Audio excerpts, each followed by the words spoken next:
Hello friends. इस video हम देखने वाले हैं कि पॉलन ग्रेन्स क्या होता है। तो इससे पहले की वीडियो हम देख चुके हैं कि पॉलन ग्रेन जो है वो एंथर के अंदर जो माइक्रोस्पोरेंजिया होता है और उसके अंदर जो स्पोरोजिनस टिश्यू होती हैं उनके द्वारा फॉर्म किया जाता है पॉलन ग्रेन। तो अब इसमें देखने वाले हैं कि इस बारे में पूरी जानकारी लेने वाले हैं कि पॉलन ग्रेन क्या है। The pollen grains represents the male gametophyte.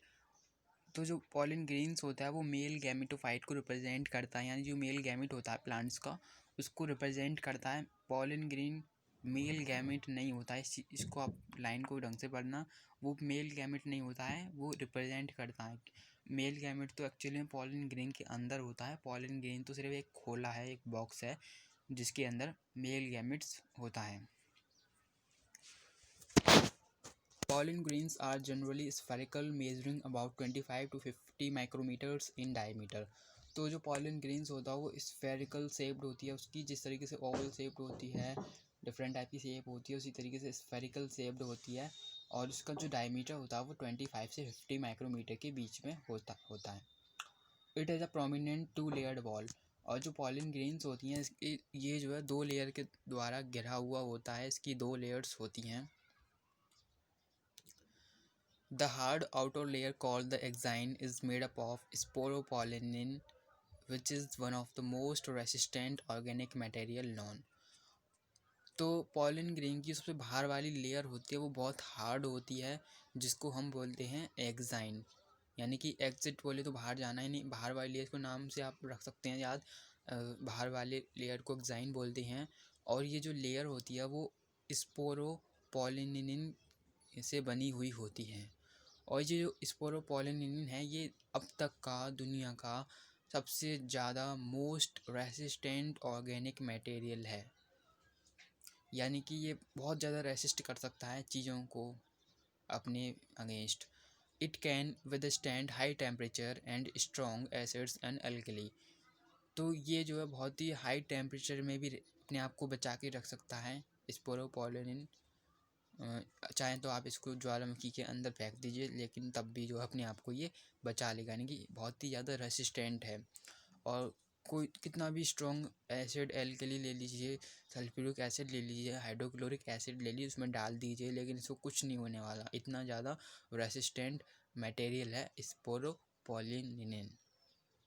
यहाँ तक कि no enzyme that degrades sporopollenin is so far known.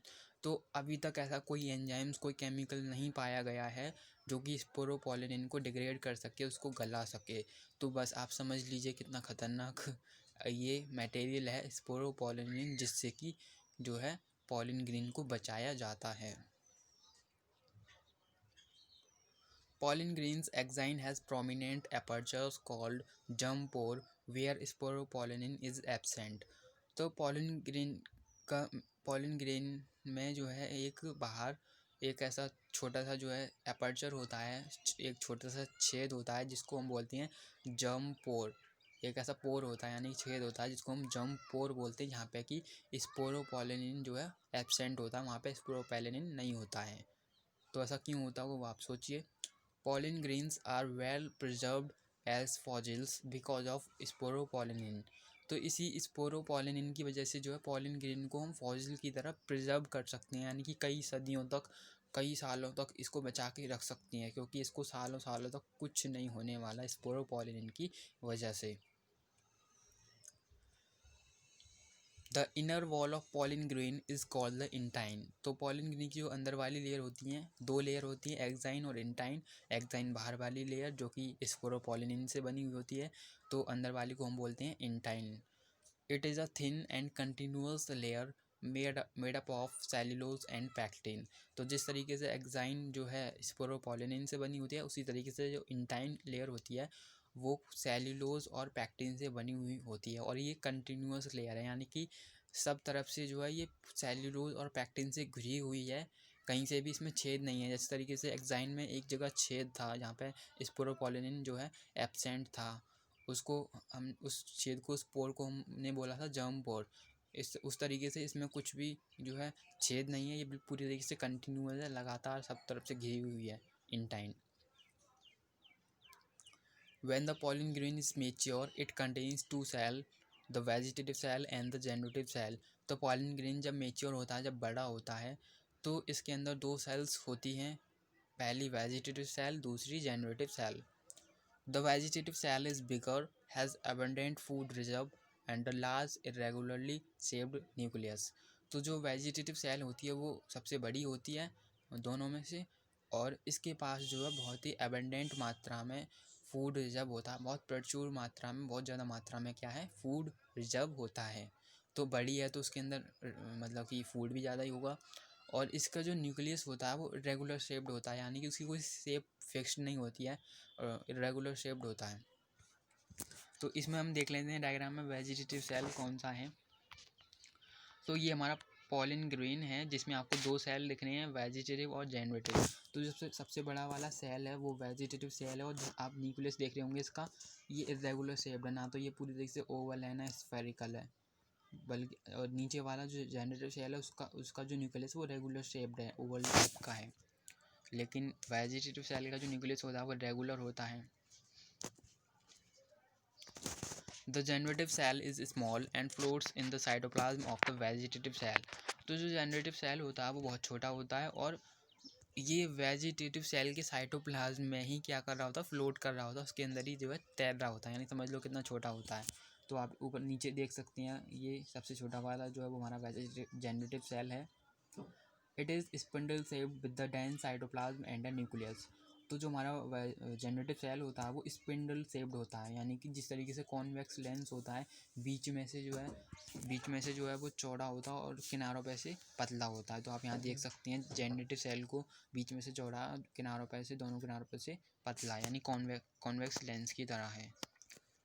तो उसको बोलते हैं हम स्पिंडल शेप्ड. और इसका जो न्यूक्लियस साइटोप्लाज्म होता है वो बहुत ज़्यादा डेंस साइटोप्लाज्म, यानी कि बहुत इसके अंदर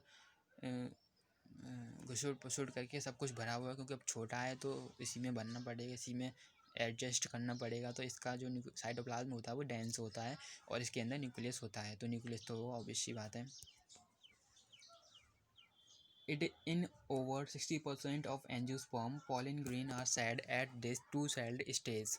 तो 60% एंजियोस्पर्म्स में, यानी कि 60% फ्लावरिंग प्लांट में, जो प्लांट्स जिन पर कि फूल लगती हैं, 60% में पॉलन ग्रेन जो होता है वो टू सेल्ड स्टेज पे ही क्या होता है, झड़ जाता है. टू सेल्ड स्टेज पे जो है वो एंथर से रिलीज हो जाता है पॉलिनेशन के लिए.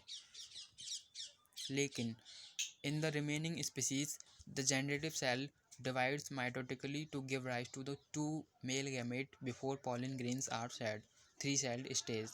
लेकिन कुछ स्पीसीज में क्या होता है कि जो जनरेटिव सेल होता है वो पॉलन ग्रेन के झड़ने से पहले, यानी उसके रिलीज होने से पहले ही जनरेटिव सेल जो होता है उसके अंदर वो माइटोटिकली डिवाइड करता है और अपने दो पार्ट करके दो मेल गैमिट बना लेता है. यानी कि टोटल जो है पॉलन ग्रेन के अंदर थ्री सेल्ड हो जाती हैं. एक होता है हमारा वेजिटेटिव सेल, और दो मेल गैमेट होते हैं जो जनरेटिव सेल से बने हुए होते हैं, यानी कि थ्री सेल्ड स्टेज पे वो झड़ते हैं कुछ स्पीसीज के अंदर. Pollen grains of many species causes severe allergies and bronchial affliction in some people, often leading to chronic respiratory disorder such as asthma, bronchitis, etc.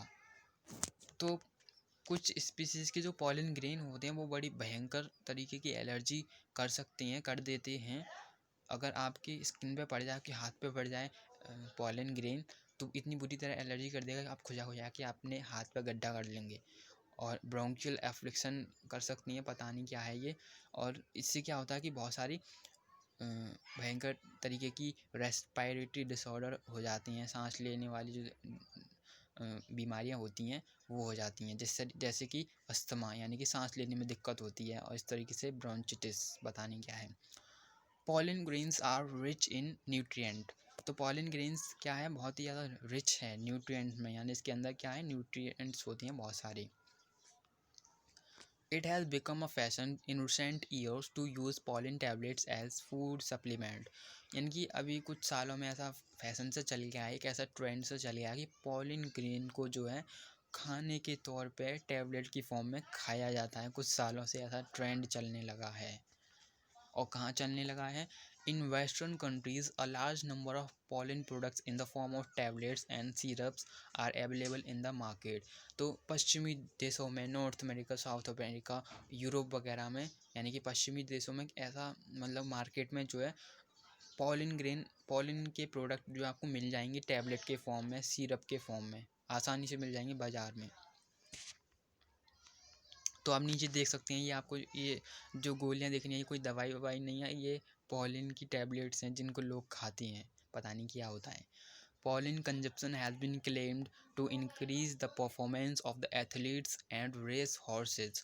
तो पॉलिन को कंज्यूम करने से, पॉलिन को खाने से ऐसा क्लेम किया जाता है, ऐसा दावा किया जाता है कि जो रेस हॉर्सेस और एथलीट्स होते हैं, यानी कि भागने वाले जो इंसान और घोड़े होते हैं, वो उनकी परफॉर्मेंस जो बढ़ जाती है, यानी पॉलिन ग्रेन को खाने से। शायद ऐसा होता होगा क्योंकि ये बहुत ही ज़्यादा रिच होता है न्यूट्रिएंट में।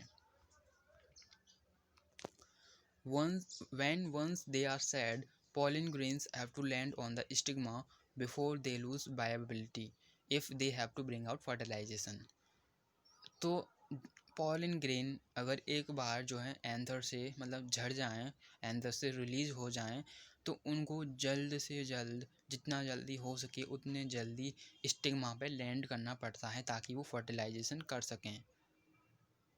क्यों करना पड़ता है इतना जल्दी? क्योंकि उनकी जो वायबिलिटी होती है, यानी उनकी जो शक्ति होती है, उनको अपने आप को बचाने की, बचाए रखने की शक्ति होती है, वो ख़त्म ना हो जाए। उसको वायबिलिटी को लूज़ करने से पहले ही उनको स्टिग्मा पे लैंड करना पड़ता है।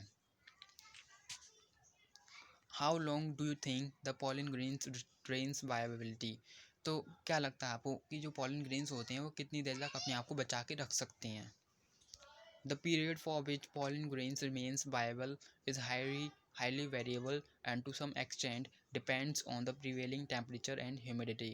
तो ये जो समय होता है, जो पीरियड होता है, जितनी देर तक पॉलिन ग्रेन अपने आप को बचा के रख सकते हैं, वो वेरिएबल है, यानी कि बहुत ज़्यादा उसमें अंतर है। अलग अलग पॉलिन ग्रेन का अलग अलग टाइम होता है, अलग अलग पीरियड होता है अपने आप को बचाए रखने का।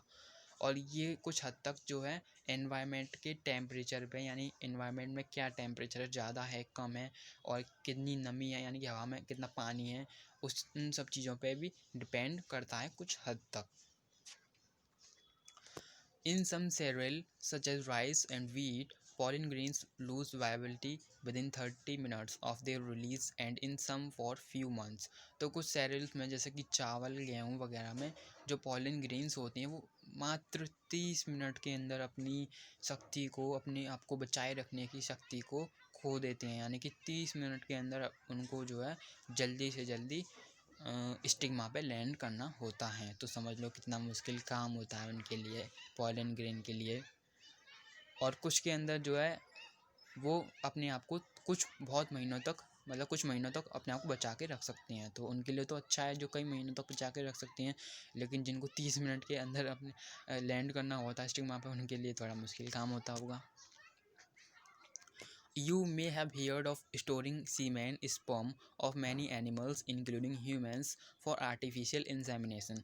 तो आपने सुना होगा कि एनिमल्स, जैसे कि ह्यूमंस वगैरह, ह्यूमंस को भी उसमें अंदर ले लो, तो उनके जो सीमेन और स्पर्म होती हैं उनको स्टोर किया जाता है और उनको जो है यूज़ किया जाता है आर्टिफिशियल इंसेमिनेशन के लिए। आर्टिफिशियल इंसेमिनेशन मतलब कि उनके स्पर्म को स्टोर करके और अपने तरीके से आर्टिफिशियली उन सीमेंस को जो है वजाइना के अंदर जो है भेजा जाता है आर्टिफिशियली फर्टिलाइजेशन करने के लिए। It is possible to store pollen grains of a large number of species for years in liquid nitrogen at -196 degree Celsius. तो पॉलन ग्रेन्स को जो है कई सालों तक जो है हम बचा के रख सकते हैं, उनको स्टोर कर सकते हैं लिक्विड नाइट्रोजन में, जिसमें कि टेम्परेचर होता है -196 डिग्री सेल्सियस। मतलब इतने कम टेम्परेचर पर उनको बचा के रख सकते हैं हम, कई सालों तक स्टोर कर सकते हैं। सच stored pollen can be used as pollen banks similar to seed banks in crop breeding programs। तो ऐसे जो स्टोर pollen होते हैं उनको हम पॉलिन बैंक की तरह यूज़ कर सकते हैं, जैसे कि हम सीड बैंक को यूज़ करते हैं ना, मतलब सीड को जो है हम स्टोर कर लेते हैं और उनको ज़रूरत पड़ने पर उनको क्रॉप मतलब खेती में उगाने के लिए निकाल लेते हैं और उनको जो है हाइब्रिड हाइब्रिड सीड्स बनाने के लिए यूज़ कर लेते हैं। तो इसी तरीके से हम पॉलन को भी स्टोर कर सकती हैं -196 डिग्री सेल्सियस में नाइट्रोजन के अंदर। तो ये सब हमने पढ़ा पॉलन ग्रेन के बारे में, बहुत कुछ और बहुत इंटरेस्टिंग था। तो अच्छा लगा। तो and thank you for watching my video. मेरी आवाज़ को पता नहीं क्या हो गया।